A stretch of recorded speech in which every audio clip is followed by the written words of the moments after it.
கர்த்தருக்குள் மிகவும் பிரியமானவர்களே, நாம ஆலயங்கள்ல ஆண்டவரை புகழ்ந்து பாடுகிற ஒவ்வொரு பாடலுக்கும் ஒரு வரலாறு இருக்கு. பரிசுத்தவான்கள் அந்த பாடல்களை எழுதும் போது நிறைய உபத்திரவங்கள், போராட்டங்கள், கண்ணீரின் பாதையில தான் அந்த பாடல்களை எழுதியிருக்காங்க. அதன் அடிப்படையில தான் பாடல் தோன்றின வரலாறு அப்படிங்கிற ஒரு புதிய தொகுப்பை நாம இனிமேல் பார்க்க போறோம். வாங்க வீடியோக்குள்ள போலாம். எண்ணி எண்ணி துதி செய்வாய், எண்ணில் அடங்காத கிருபைகட்காய், என்றும் தாங்கும் தம்புயமே, இன்ப இயேசுவின் நாமமே. இந்த பாடல யார் எழுதினாங்க, எப்படிப்பட்ட சூழ்நிலையில எழுதினாங்க அப்படிங்கறத பத்தி தான் இன்னைக்கு நாம தெரிஞ்சுக்க போகிறோம். இந்த பாடலை எழுதினவங்க சுவிசேஷகர் ஜேவி பீட்டர் அவர்கள். இவங்க சுவிசேஷகர் ஜோசப் விஸ்வாசம், தாயார் நெஜனம்மா ஜோசப். இந்த தம்பதிக்கு 1953 ஆண்டு மே மாதம் 21வது நாள் தான் ஜேவி பீட்டர் அவர்கள் பிறந்தாங்க. இவர் பிறந்த ஊர் தமிழ்நாட்டினுடைய தெற்கு எல்லைக்கருகில் உள்ள நாகர்கோயில் தான். தந்தையும் உதவி மருந்தாளராக பணியாற்றி கொண்டே சுவிசேஷகராகவும் ஊழியம் செய்தாரு. திரு ஜேவி பீட்டர் அவர்களுக்கு ஊழிய வாஞ்சை உண்டாவதுக்கு அவருடைய தந்தை தான் மிக முக்கிய காரணமா இருந்திருக்காரு. எப்படின்னா, சுவிசேஷகர் விஸ்வாசம் அவர்கள் சுவிசேஷ ஊழியங்களுக்கு செல்லும் பொழுதெல்லாம் அவருடைய மகன் பீட்டரையும் அழைத்து கொண்டு போறதுனால பீட்டருக்கு அதுல அதிக நாட்டம் ஏற்பட்டுருச்சு. சுவிசேஷ கூட்டங்கள்ல தன்னுடைய தந்தை செய்தி கொடுத்ததுக்கு அப்புறமா சிறுவன் பீட்டரும் மக்களுடைய விடுதலைக்காக வல்லமையாக ஜெபிக்க ஆரம்பிச்சாரு.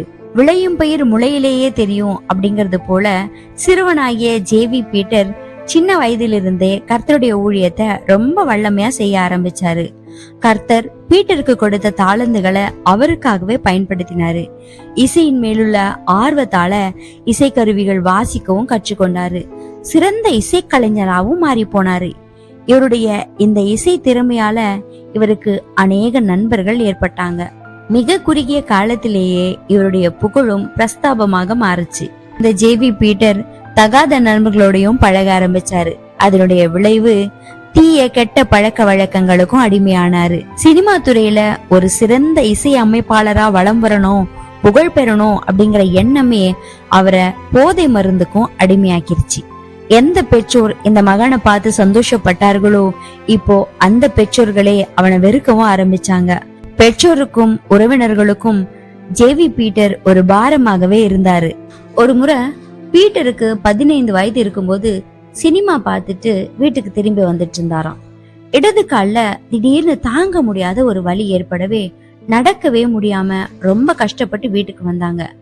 தொடர்ந்து இந்த வலி அதிகப்படியான வேதனையை கொடுக்கவே பெற்றோர் மருத்துவர்கிட்ட பரிசோதித்து பார்க்கும் போதுதான் கால்ல எலும்பு புற்றுநோய் தாக்கி இருக்கிறது அப்படிங்கிற அதிர்ச்சியான செய்தியை கேள்விப்பட்டாங்க. எப்படியாவது பீட்டரை குணப்படுத்திடணும் அப்படிங்கறதுக்காக அவருடைய பெற்றோர் தங்களிடம் இருந்த பணம், பொருள், சொத்துக்கள் எல்லாவற்றையும் விற்றுதான் அவருக்கு வைத்திய செலவை பார்த்தாங்க. ஆனாலும் அந்த வியாதி குணமாகவே இல்லை.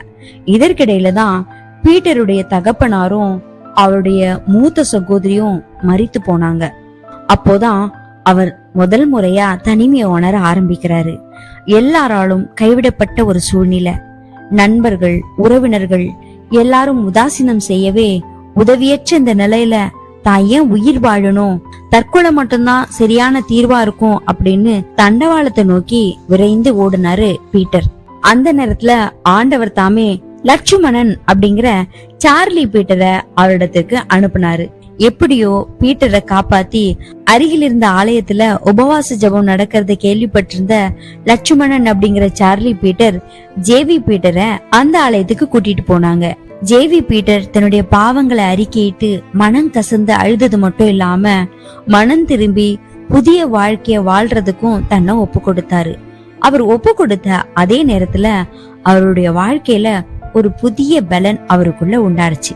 அந்த நேரத்துல இருந்து தேவாதி தேவனுக்கு மகிமை உண்டாக பாடல்களை ஏற்றி பாடி ஊழியம் செய்ய தீர்மானம் எடுத்தாரு.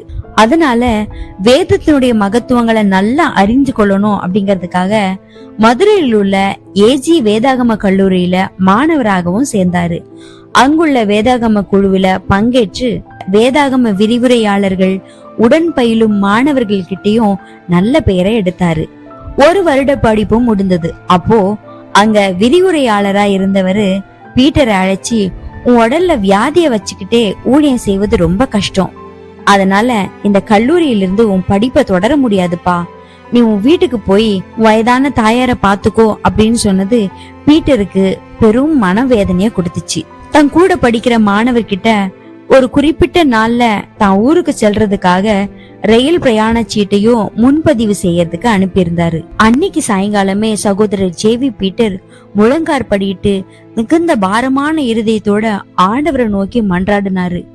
எந்த கால்ல அந்த கொடிய நோய் உண்டாச்சோ அந்த காலை தன்னுடைய கரங்கள்னால தொட்டு, ஆண்டவரே எனக்கு இந்த கொடிய வியாதியிலிருந்து விடுதலை கொடுங்க அப்படின்னுட்டு கண்ணீர் தாரை தாரையா வடியும்படியாக மண்டாடி ஜபம் செய்தாரு. சிறிது நேரத்துல ஒரு மெல்லிய இனிமையான குரல் அவருக்கு கேட்டுச்சு. அந்த குரல், நானே உன் பரிகாரியாகிய கர்த்தர் அப்படிங்கிற சத்தத்தை கேட்ட உடனேயே தன்னுடைய கால்கள்ல ஏதோ ஒரு அற்புதம் நடந்ததை அவர் உணர்ந்தாரு. 4 ஆண்டுகளா படாத பாடுபடுத்தின இந்த கொடிய வியாதி 40 வினாடிகளுக்குள்ளேயே அது சுகமாயிருச்சு. மட்டற்ற மகிழ்ச்சி அடைந்தாரு, தேவனை துதிச்சாரு. சில மாதங்களுக்கு பின்பு ஒரு சில தேவ மனிதர்களோட சென்னைக்கும் திரும்பி வந்தாரு. அப்போ அவர்கிட்ட இருந்த ஆஸ்திகள் ஒரு வேதாகமம், பியானோ அக்கார்டியன், ஒரு சின்ன பெட்டி மாத்திரம்தான். இந்த நெருக்கத்திலேயும் ஊழியம் செய்ய ஆரம்பிச்சதுமே தேவனுக்கு மகிமையான பாடல்களை இயற்றி இசையமைக்க தேவன் கிருபை செய்தாரு. சுவிசேஷகர் ஜேவி பீட்டர் கேரளாவுல மலையாள விசுவாசிகள் மத்தியில அதிகமா பயன்படுத்தப்பட்டாரு. அந்த சமயத்துல கேரளாவுல கண்ணூர் அப்படிங்கிற இடத்துல வயலின் வாசிப்பதுல சிறந்து விளங்கிய போதகர் ஏர்னஸ்ட் சைமன் அவருடைய 3வது மகள் நிர்மலா என்பவருக்கும் ஜேவி பீட்டருக்கும் திருமணம் நடந்துச்சு. இவர்களுக்கு கர்த்தருடைய பெரிதான கிருபையினால நீனோ, சாங்கி, மெர்சி அப்படிங்கிற 3 பிள்ளைங்க பிறந்தாங்க. இவருடைய மனைவி நிர்மலா அவர்கள் கிட்டார் வாசிப்பதுல ரொம்ப சிறந்து விளங்கினாங்க. திறமையாக பாடும் வரம் பெற்றிருந்த சுவிசேஷகர் ஜேவி பீட்டரும் சகோதரி நிர்மலா பீட்டரும் தன்னுடைய 3 பிள்ளைகளோட கிறிஸ்தவ இசை ஊழியத்தை தேவனுடைய நாமம் மகிமைப்படும்படியா உண்மையும் உத்தமமா செய்ய ஆரம்பிச்சாங்க. சுவிசேஷகர் ஜேவி பீட்டர் அவர்களை தேவன் ஆசீர்வதித்ததுனால காஸ்பல் டியூனர்ஸ் அப்படிங்கிற இசைக்குழுவை 1971ஆம் ஆண்டு ஆரம்பிக்க தேவன் கிருபை செய்தாரு. அந்த காலகட்டத்துல கிறிஸ்துவ இசைக்குழுவின் சரித்திரத்துல ஆர்வமாக செயல்பட்டவர்கள்ல சுவிசேஷகர் ஜேவி பீட்டர் ஒருவர். இவங்க ஆரம்பிச்ச காஸ்பல் டியூனர்ஸ் மூலமா சுவிசேஷம் இசையின் வாயிலா இந்தியாவில மட்டும் இல்ல வெளிநாடுகள்லயும் பரவ ஆரம்பிச்சது. சுவிசேஷகர் ஜேவி பீட்டர் அவர்கள் 400க்கும் மேற்பட்ட பாடல்களை இயற்றவும் 1000க்கும் அதிகமான பாடல்களுக்கு இசையமைக்கவும் தேவன் கிருபை செய்தாரு. மேலும் இவருக்கு தீர்க்க தரிசன வரங்கள், அது மாத்திரம் இல்லாம சுகமளிக்கிற வரத்தையும் கொடுத்து வல்லமையும் தந்தாரு. இவர் மூலமா ஆயிரக்கணக்கான ஆத்துமாக்கள் ஆசீர்வதிக்கப்பட்டாங்க. கர்த்தர் இவருக்கு ஊழிய தரிசனத்தையும் கொடுத்து அபரிமிதமாக பயன்படுத்தினாரு. சுவிசேஷகர் ஜேவி பீட்டர் எழுதி இசையமைத்த நம்முடைய மனதுல இன்னைக்கு வரைக்கும் நிக்கிறதான சில பாடல்களுடைய வரிகள் என்னென்ன தெரியுமா? One day I suffered in my life அப்படிங்கிற பாடல், திருக்கரத்தால் தாங்கி என்னை அப்படிங்கிற பாடல், நீர் என் சொந்தம், கல்வாரி மாமலை ஓரம், துதி துதி என் மனமே. இப்படியாக இவர் எழுதி இசையமைத்த பாடல்கள் இன்னும் அநேக இருந்தாலும் இதுல மக்களுடைய மனதை தொட்ட பாடல் எதுனா மறுகரையில் நாம் சந்திப்போம் அப்படிங்கிற பாடலே. சகோதரர் ஜேவி பீட்டர் அவர்களுடைய அருமை தாயார் மரித்த போது வீட்டிற்கு முன்பாக அவருடைய உடல் வைக்கப்பட்டிருந்தது. விசுவாசிகளும் நண்பர்களும் உடன்பிறப்புகளும் அஞ்சலி செலுத்திக் கொண்டிருந்தாங்க. அப்போ சுவிசேஷகர் ஜேவி பீட்டர் அவர்கள் வீட்டுக்குள்ள உட்கார்ந்துகிட்டு கர்த்தருடைய பிரசன்னத்தை உணர்ந்தவராய், உயிர்த்தெழுதலுடைய நம்பிக்கை கொண்டவராய் இப்பாடலை இயற்றி இசையமைத்தாரு. மறுகரையில் சந்திப்போம் அப்படிங்கிற இந்த பாடல் ஆறுதலின் பாடலாக கேரளாவில் அதிகமாக அடக்க ஆராதனைகள்ல பாடப்பட்டு வருகிறது. சுவிசேஷகர் ஜேவி பீட்டருக்கு ஒலிப்பதிவு கூடம் ஒன்னும் ஒலிப்பதிவு நிலையம் ஒன்னும் நிறுவ வேண்டும் அப்படிங்கிற விருப்பம் நெடுநாளா இருந்துச்சு. கர்த்தர் அவருடைய விருப்பத்துக்கு ஏற்றது போலவே 2004ஆம் ஆண்டு ஒலிப்பதிவு கூடம் ஒன்றை திருவெள்ளாவில நிறுவதுக்கு கிருபை செய்தாரு. சுவிசேஷகர் ஜேவி பீட்டர் விடுதலை கூட்டங்கள் பலவற்றை நடத்தினாரு. அநேக ஆத்துமாக்களை ரட்சிப்புக்குள்ளையும் வழிநடத்தினாரு. சுபாவத்துல இரக்க குணம் மிக்கவராகவும் ஏழை எளியவர்களுக்கு தன்னால் ஆன மட்டும் உதவி செய்யக்கூடியவராகவும் இருந்தாரு. அவர் பாடிய பாடல்கள் வெறும் பாடலா மட்டும் இல்லாம செயல்கள்ல செய்து காட்டக்கூடிய பெருமை மிக்கவராகவும் அவர் இருந்தாரு. ஒரு நாள் இரவு 11:30 மணிக்கு மேல சுவிசேஷகர் ஜேவி பீட்டர் அவர்கள் கர்த்தருடைய சமூகத்துல முழங்கால் படியிட்டு கண்ணீர் விட்டு அழுது ஜெபித்து கொண்டிருந்தாராம். அப்போ கடந்த காலத்தை பற்றி யோசித்து பார் அப்படிங்கிற சத்தம் கேட்டுச்சு. ஆமா, கர்த்தர் தாமே சகோதரர் பீட்டரோட பேசினாரு. சகோதரர் இதுவரை கர்த்தர் செய்த எண்ணடங்காத நன்மைகளை நினைத்து துதிக்க ஆரம்பிச்சாரு. ஆண்டவர் எனக்காக எல்லாவற்றையும் செய்தார் அப்படின்னு நினைத்து கண்ணீர் வடித்தாரு. தொடர்ந்து ஜெபித்து கொண்டே இருந்தாரு. தாரை தாரையா அவர் கண்கள்ல இருந்து கண்ணீர் வழிந்து கொண்டே இருந்தது. இதன் விளைவா உருவானதுதான் எண்ணி எண்ணி துதித்திரு என்ற பாடல். அந்த பாடலில் உள்ள ஒவ்வொரு வரியும் ஆழமான கருத்துக்களை உள்ளடக்கியது.